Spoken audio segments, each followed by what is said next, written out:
Hello, everyone. It's another beautiful day here in Stockholm. It's all right. I thought that fall was making headway, right? It was starting to really, get its claws in, like I said yesterday. But no, summer fights back. It's another beautiful day here in Stockholm, and it's time for some coffee. And just because you guys were doubting, I don't know if you can see coffee. Coffee, can you see? Yes, coffee. There you go. See? Coffee in there. No whiskey in it. Maybe a little. But it's beautiful. And, it gets better because you open HLTV. On the front page of HLTV, you have the groups for StarSeries that's coming up this weekend. So, as if good weather in Stockholm, good weather in Scandinavia in general gets the mood up. You're pretty happy about that. But when you got some sick CS coming at you, coming up this weekend, like, okay then, right? So I kind of dodged the groups in order to do this video, right? Because it's been a super busy day today, so I was just like, I don't really have time to come up with a topic that's going to be fun. Not really much drama to talk about. So I'll just talk about the groups for StarSeries. So I'm looking at them. I'm looking at them fresh. And it's Group A, Group B, Group C, Group D. And I'm also looking at this format, which is going to be, well, pretty much major format, long format, 5 days worth of CS, basically. You get one best of one a day if you're a team on the first 2 days, going into best of threes pretty much from there on out. So, hang in there, guys. It's not vacation anymore. It's time to get back to work because a lot of these teams, pretty much all of them, have been playing online. The only thing that's really been happening in town is the Pro League, going on for ESL. So we've had some online results, and then obviously there was Northern Arena for, two of these teams. Going through it. Heroic. I see Heroic. I see Cloud9. I don't see anybody else. Nope. Yep. All right. So there was Northern Arena. So they were able to get their land feet just a little bit wet, right? Dip them in the water. But for the rest of these teams, it's pretty much been, vacation, nice sunny vacation for quite some time. And then a little bit of Pro League over the past couple of weeks.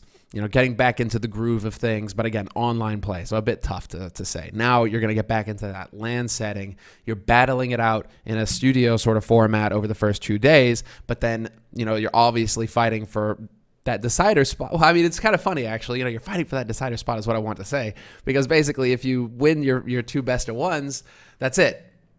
You're through, and so you're going to you get to play on Saturday. But if you go second seed through your group, you get an extra day to play in the arena. So is it worth it? You lose the winner match just so you can play an extra best of three in the arena on the stage in front of everybody? I don't know. I think most teams, if they're not insane, would just say, we'll win that Semmler. Thanks very much. We'll get into the top 8, and then we'll go from there. Makes sense. But still. So looking at the groups, let's see what we got cooking here. 16-team tournament, double elimination format in the groups, pretty much standard, what we're used to these days. And so Group A kicks off with a bit of a Scandi-heavy group. NIP, Dignitas, Godsent, and Hellraisers. All right. This is interesting.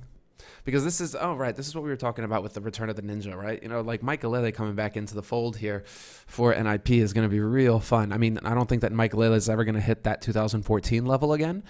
That feels to me like when he was at the peak of his confidence. He certainly still has the ability, but does he have the confidence to play the way that he did back then? That's the big question mark. Did a video, Ninja for Hire, where I talked a little bit more in depth on Mike Lele. But, I'm kind of curious to see. I think there's going to be a lot of factors going into whether he, manages to bring his A game or not. Funnily enough, despite that, I think that it should still be a battle between Nip and Godsent for the top slot in this group. Dignitas are looking pretty good lately. They just narrowly dodged or lost to Astralis for the New York qualifiers. But still, Godsent, you've just got that crazy firepower on there. They're going to be on LAN again. And I think that it should be between Nip and Godsent for the first seed of this group. After that, it'll be a battle between Dignitas and whoever loses that fight. Should be, to be frank, you got a new roster versus a roster playing with a stand-in. It's a bit tough to say who's going to take first. Nip Godsent is the battle. Sucks. I haven't even mentioned Hellraisers once, but that's kind of where I think Hellraisers are at right now. I think that they're lacking firepower, and not really sure what we can expect from them. Not much. going to be between the three Scandinavians for that group, definitely. Group B is going to be G2, FaZe, Flipside, and MVP Project. Now, what's exciting about this group is that MVP Project are in there. And they just did an interview recently where they were basically saying, like, right, we wake up at 2 p.m., and then start prac at 3 p.m., and we go until 2 a.m. practicing team play, and then it's individual time, wake up, rinse, repeat. It's just like, okay then, obviously night owls, because you're going until 2 a.m., all right, but that's a pretty sick level of work that's going into this team right now if they are actually grinding for what... I mean, obviously they have to take some time for breaks, for food and probably, a couple breaks in between. But still, that's like a 12-hour day you have there, maybe 11, right? Just crazy amount of work that these guys are putting in right now. And so obviously what I wonder is, just is there a drop off there? Is it too much? We've had this discussion in the past quite a bit as to, where at what point does decay start to kick in as far as, is your practice effective past a certain number of hours? Are you still able to maintain the level of focus where it's a productive use of your time, or should you be doing something else that allows things to kind of set, right? And so I'm not a huge fan of the 12-hour a day thing. I'm a much bigger fan of the between 6 to 8 hour a day kind of prac, 6 preferably almost, as far as just really getting as much as possible out of your time rather than, the whole we're going to prac 12 hours a day and burn out sort of thing.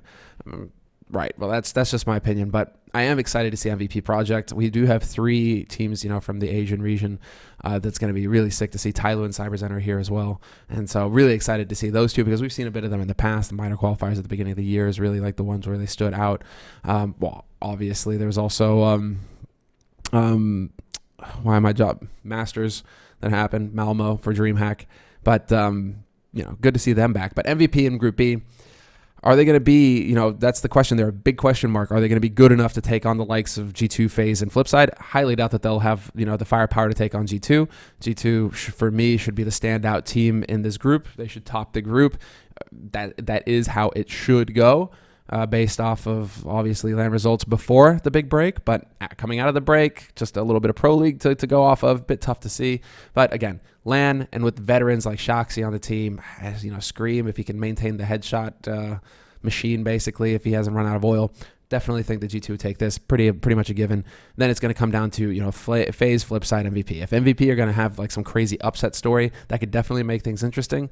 But FaZe and Flipside, it's looking to me like it's going to be that battle between structure and loose play. FaZe, obviously a little bit more loose, reliant on individual performances to carry them through. And Flipside, with Blade at the helm, always been a super structured kind of team, right? Super strategic, tactic-based kind of team.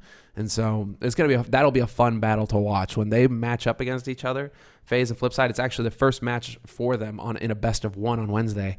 So that'll be a real fun match to watch because you'll have just the two extremes going at it.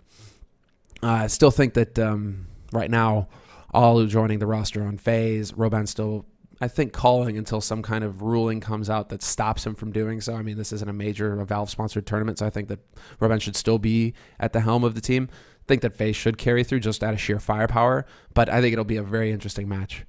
Group C, Na'Vi, Astralis, Heroic, and Tyloo. And how pissed off are Astralis that yet again in their group, they get matched up with another Danish team. They always seem to struggle against Danish teams. It's as if this is like the curse that they must always, like they're shackled to every Danish team in every tournament, and that at least one of those is going to wind up in a group with them. And so Astralis right now, Astralis, it's been the same story for months. Still waiting to see some kind of like crazy performance. They've been boot camping steadily now for 2 weeks pretty much. So that's interesting. They've been putting in a lot of work. They also have the facility. They have everything necessary really to bring out the best in them. And so now we have to see, are they going to be able to get into that mindset that allows them to really take on the best? Because for me, this is still going to be a battle for second seed. Na'Vi should just crush this group. No matter who they face off against, it should be total and utter devastation. Although they cannot underestimate Tyloo. Like, Na'Vi are going to know what to expect from Astralis, from Heroic. Like, they're going to be going up against these guys and be like, right, okay, this is kind of what we know. Tyloo, you can be sure that Starks is trying to do his homework on them, but at the same time, Na'Vi, they've had this in the past where they let their guard down versus underdog teams and gotten slapped for it. And so that's the one like kind of thing that could go wrong for Na'Vi is if they underestimate Tyloo, because Tyloo, these Chinese teams, they have a tactical aspect, but they also have some heavy fraggers on there. They have some guys who can do some damage. And so if you let your guard down versus them, you will get caught. So Na'Vi, that's the small pitfall for them, but I really think that there's just so much firepower on this Na'Vi roster now that it should be pretty clean cut. They should take the first seed, move on comfortably to the quarterfinals, and then it'll be a battle between Astralis, Heroic, and Tyloo. And that frankly is almost like a toss-up. I mean, obviously you should be saying Astralis, right? But, and in group stages, Astralis used to be the most consistent team. But it's been quite some time since we've been able to say that, basically since Masters, Malmo again, right, where they got ejected from the groups and it all kind of started to peel apart. And so battle for second seed in that group is going to be fierce. What I'm kind of crossing my fingers, though, is for a Tyloo upset. If Tyloo can come in here and catch people off guard and do some good work, that would be pretty sick. Group D, Virtus Pro. I mean, VP, Envy, Cloud9, CyberZen, VG, CyberZen, right? To be frank, I think that Cloud9 stand a good shot at second seed in this group. I think that VP should take first seed. They're the NA killers. They've always fared well against North American teams. They're showing us a very solid style right now. It comes down to how prepared they're going to be. I mean, shit, on Instagram, they've been posting pictures about flying around in private jets. I mean, I guess when you're owned by ES Force, life is pretty good.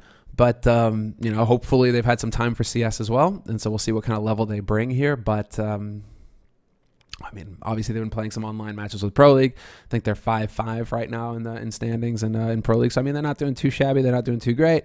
But, VP, they're a LAN team. And when they get to LAN versus Envious, Cloud9, or VG CyberZen, I think they should crush all of them. So it should be pretty clear cut for VP. Envious and Cloud9 though, Envious still don't. Man, it's been a long time since I've believed in them. I think Cloud9, the shape that we're seeing them in, I think that Cloud9 got tilted on Overpass in Northern Arena with how things went there, the whole fiasco. I think that tilted them a little bit, and so they weren't able to show their best on Overpass, and they eventually lost the thing. I think coming into this tournament, Cloud9 are going to be fired up. They have to know that they're a better team than Envious right now, and that they should be able to take on VG CyberZen as well. And so I would say VP and Cloud9 for that group, definitely. VP first seed, Cloud9 second seed. And then, Envious, Envious COD have been doing pretty good. Just won the World World Championship, I think it is. Yeah. That was cool. Envious won. Hastro was there. He was happy. He took a picture with the trophy. Looked pretty good. But the CS team, NBK has been watching some COD. Maybe, keeping that FPS going on right now. So, I don't know, man. Envy, it's a bit tough to say. CyberZen, right now with how well Cloud9 are playing, I see it being a bit tough for them to take on Cloud9 and manage to take that second seed. So I'm still expecting some good games out of them. I'm definitely looking forward to it. But they start off their tournament by facing VP. And so that's a bit of a tough sort of scenario. First seed goes up against fourth seed, right? So you go up against Virtus Pro. You're probably going to get plowed, and then you have to worry about Envious or Cloud9. And to be frank, I think it will eventually turn into a battle versus Cloud9. And then from there, not looking too hot. So just a quick overview on the groups. Nothing too crazy, at least as far as upsets right now, I don't think. I am looking to the Asian teams really to provide us with the upsets. It feels weird saying, well, it doesn't really, but Cloud9 beating Envy would be an upset. There was a time when that would be a massive upset, just like incomprehensible, it wouldn't even happen. But right now, I think that Cloud9 are looking in better shape than Envious are, so definitely expecting them to kind of just carry on with this online form that they've had with Pro League, where they've just completely dominated that league. They showed us some good things in Northern Arena, put up a good fight versus Immortals in the finals, but they made the finals on LAN. So I think they're going to be. Now that they're starting to get back into the flow of things. They've had a good tournament this weekend. They're going to go into this tournament and be able to show us something more. I definitely expect Cloud9 to make top 8. So we'll see how things carry on. But that's it for today, guys. I'll see you tomorrow. Take care.